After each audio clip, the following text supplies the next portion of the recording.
नमस्कार प्रणाम। हम विवेक राजपूत आज दसू जोड़ के प्रणाम करतनी। आज बहुत खुशी के बात बा हमनी खातिर कि आज बिहार के सबसे मशहूर छठ पूजा बा। छठ पूजा के हमारा तरफ से पूरा देश के लोग के हार्दिक अभिनंदन, हार्दिक स्वागत बाटे।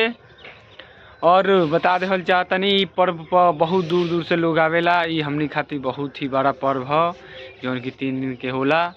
लेकिन 3 दिन के पर्व होला, लेकिन कई महीना से एकर तैयारी चलेला।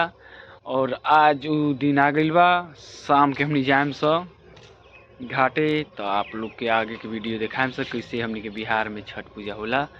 जे भी बिहार से बा वो लोग के बता देहल चाहतनी कि कमेंट में जय छठी मैया जरूर लिखी। हर हर महादेव, जय श्री राम, जय छठी मैया। प्यार आशीर्वाद विवेक सिंह पर बनाए रखी।